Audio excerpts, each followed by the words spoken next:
Ukipata hela fungua guest. Neno guest manake ni nyumba ya wageni. Ndio maana tunakufa masikini kwa kuuza tenzi za rohoni na vinanda. Ni maneno magumu hayo. Wenzenu wana mahoteli huko 5 star.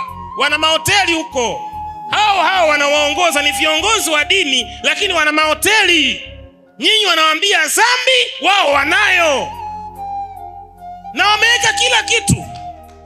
Wameweka kila kitu. Ila ukifanya kazi kiwanda cha bia, wanakuambia ni kazi ya kishetani. Acha kazi. Basi mchungaji, nimeacha kazi, kodi imeisha, Mungu hajaniambia. Piga magoti nikuombee. Benki kuna bilioni 2. Mtayakumbuka maneno ya IPM. Lokole, kila kitu dhambi, kila kitu dhambi, kila kitu dhambi. Na mwanangu naye ni mwanajeshi, ni komando wa jeshi la wananchi. Yuko mipakani, akanipigia simu, baba, hivi kwa mfano ukiua hukumu yake na kuaje, utaingia peponi au yani unamwona kabisa huyu anaweza hata akaacha jeshi. Naambia unayemuua ni nani? Waasi. Unailinda nini? Tanzania. Nikaambia yuko mzima au bado anapumua? Ambia tayari, basi ningekupiga makofi, ningemwacha.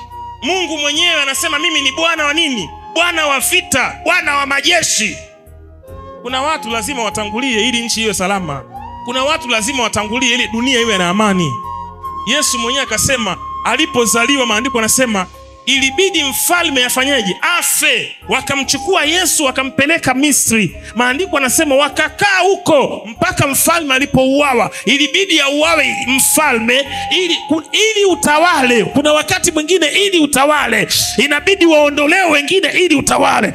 Leo upende usipende, ukubaliane na mimi usikubaliane na mimi, na waondoa maadui zako. Napokea.